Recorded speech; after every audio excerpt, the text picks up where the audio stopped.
igitondo cyiza kuri mwebwe muba mukurikiye Raza Media TV.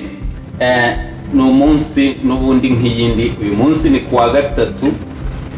Njya mbona abantu benshi batajya bakunda kubara kuko abenshi basigaye babara bagasigara.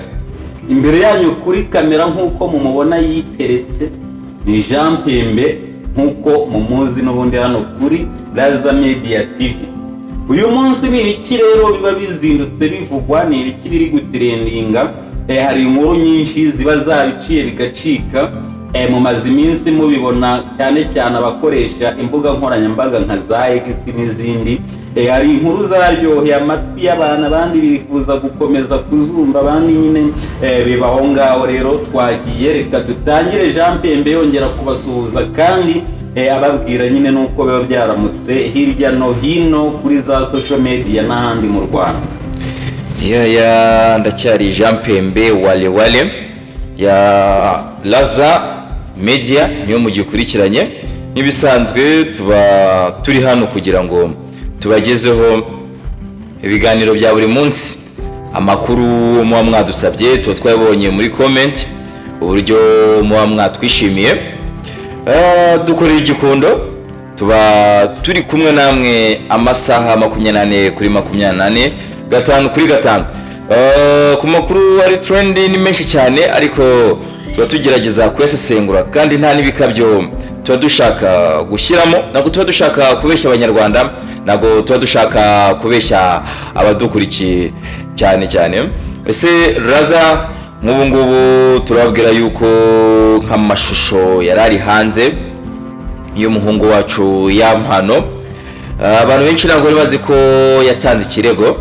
Bamwe bakekaga ko ari nko gutwika cyangwa se kuyasohora ku bushake, ariko uwari ubyihishe inyuma ubu ari mu maboko ataraye, yafashwe. Yafashwe. Ubu baritangaje se cyangwa nawe niryo wumvanye abamotari? Ayo makuru ntabwo yaturutse mu bamotari. Nta makuru aba bisaba kuyabona gusesengura, ariko yaraye afashwe mu ijoro twavuyemo. Ubwo ni kuwa kabiri nibwo twamenye yuko uwo mukobwa yaraye mu maboko ataraye, yaraye mu nzu adakodesha. None se reka nkubaza, wasize hanze amashusho ya Yampano arimo akora igikorwa cy'abagabo, ni umukobwa cyangwa ni umusore? Yari umukobwa. Ni umukobwa wayashyize hanze. Akaba rero yaraye afashwe uko Yampano yatanze ikirego. Yampano nyuma yo gutanga ikirego, ubwo inzego zarabikurikiranye. Urabizi inzego zo mu Rwanda nta hantu wakihisha, ni wajya mu mwobo zagukuramo. Rero ubwo ibizakurikiraho tuzagenda tubimenya buhoro. Gusa Yampano nawe ari mu bihe bitoroshye, nawe ari amashusho wagiye hanze. Urumva uko byagenda. Ngewe rero nko ku ruhande rwanjye abantu bari bamaze bakomeza batubwira ati mwebwe murabibona ute, murabyumva ute? Iyo nabifashe nk'ibintu nyine tubibaho ko ari abashusho nta muntu utayafite, ahubwo ikibazo ni kujya hanze. Naho ntawe utayafite. Ariko ari ikiganiro nabonye, nubwo nge mba narebye uduce dutoya, nabonye Yampano arimo avuga ku bijyanye n'ubundi n'amashusho nk'ariya. Ari n'ahantu mu kaganiro nabonye yakoranye, niba ari Irene niba ari inde, bari abajyama bajya babahostinga. Numva aravuze ati ariko man, tuguzi ko hari umuntu ushobora kugura video yawe y'ubwambure miliyoni 10.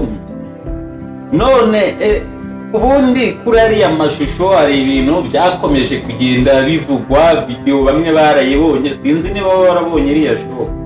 Narayumvisha, ntabwo njya ndeba ziriya video. Mbese video bisa urukozasoni, ahubwo abantu bareba ziriya video namwe mufite ikibazo gikomeye. Ni gute ureba video kandi video bayise urukozasoni, warangiza ukayireba urukozasoni, ubwo nawe urimo kwikoza isoni. None se buriya bari gukora ibiteye isoni kandi numva ngo yari umugore n'umugabo. Ubundi urumva ibyo bari gukora ni ni ibintu byabo, ni ibintu ntacyo bitwaye. none se ryakoze soni gute bari gukina iby'abana.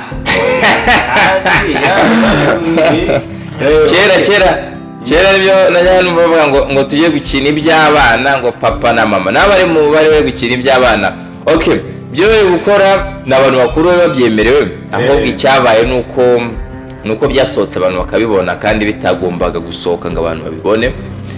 Numva rero yamano umuziki numva tuzakomeza kwiyumva no kwicuranga, nta kintu n'ubundi twamukundiye video akora, twamukundiye indirimbo ze n'impano ze, kandi numva ntacyo byahindura cyangwa se ngo byice. Ni ibyago, nta mugabo utagira ibyago. Dukomeza rero ku makuru tuba twabateguriye. Laza ndakubwira ko Element umuproducer mwiza, akaba n'umuririmbyi mwiza, ariko abaririmbyi bagenzi be bagakomeza kumugaya kuri stage, akaba atari umuzi ukora stage abe namba, ngagera kuri stage akayisinziriraho. Abahanzi bagenzi be bakavuga rwose ko agomba kubanza akicara akiga gukora stage, ariko rero bimaze kugaragara inshuro nyinshi.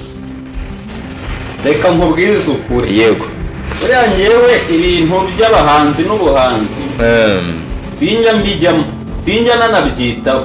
Buriya nanjye ubwanjye njya niyumvamo nk'umuhanzi, ariko nanjye ubwanjye sinjya nita ku buhanzi bwanjye. Yego, Element ni umuproducer, akaba umwe mu bacuranzi kabuhariwe inahangaha mu Rwanda ndetse no muri East Africa za mu bambere, kuko akora indirimbo z'abahanzi benshi inaha mu Rwanda. Ndetse burya ngewe nkunda kumenya Element iyo numvise hit yiwe yakoze cyangwa se indirimbo ze yakoze.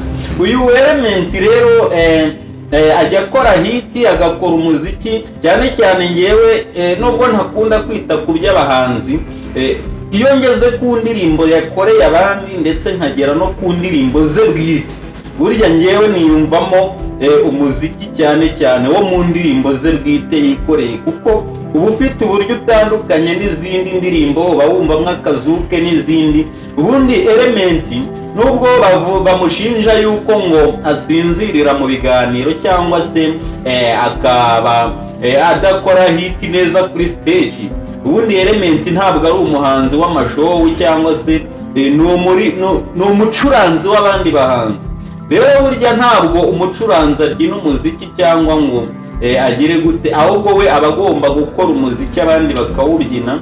Sinzi impamvu nyine baba bamushinja ibyo bintu. Wowe utekereza ko ari iyihe mpamvu Element kuri stage bavuga ko adashoboye? Gusa njye nk'umusesenguzi mu by'umuziki, nk'umuntu uzi ibijyanye n'ururimi rw'umuziki, njye mbona njye ntacyo namushinja, kuko n'ubundi umuziki aba yawukoze, ntabwo ari uraza kuwubyina ngo awugushimisheho, ahubwo wowe sinzi uba ugomba kumva ukibwiriza. Wowe umushinja iki nyine nk'umunyamakuru w'umusesenguzi? Njyewe Element rero nta kintu umushinja, ariko niba koko yariyemeje kuririmba akiyemeza no kujya kuri stage, aba agomba gukora ibyo bakora kuri stage, cyangwa se ahitemo gukora production gusa. Kuko nuvuga ngo niba ngiye nishyuye kuza enjoyinga stage yawe ukankora stage ya fake, ibyo byambabaza.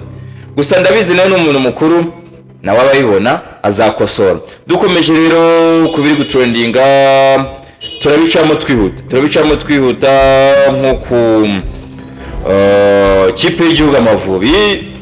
Abakinnyi bagiye gukina imikino ya gishuti, aho abandi bagiye gukina imikino ifite ikivuze, bo bagiye gukina imikino ya gishuti. Urabizi ko amarushanwa yose twavuyemo. Mu bindi biri kuvugwa nuko intsinzwi ya Rayon yabuze uwo bayigekaho, abafana benshi barivumbuye. Bindi tukomeza dubaciramo mu mayange nuko Jackie bivugwa yuko nyuma yuko amaze kubona ko Theo yavuze ko afite ikibazo, amafaranga akayabona ari menshi cyane, nawe ngo bivugwa yuko yirwaje atari arwaye, uraza sinzi niba ari ikintu wakongeraho tugakomeza amakuru cyangwa se tugakomeza duha ibiganiro abakunzi bacu, ariko tubabwira yuko mutagomba gucikanwa n'amakuru dukomeza kuyategurira. Ni buri munsi kuri Raza Media TV tuba duhari, uri kumwe na Mzehe ndetse nanjye Jean Pembe Wali. Jean Pembe, reka ngushimire ibiganiro byo kuri Raza Media TV nakagaruka. Reka tubwire abakunzi bacu ngo dusubire ubutaha nk'ibisanzwe. Yari Lazaro kuri kamera ndetse no kuri mixeri, kuri mikrofone nkuru hari Jean Pembe. Tugaruke rero ubutaha. Ciao. Bizutsa gukanda subscribe kugira ngo ujye ubona ibiganiro byacu mu bambere.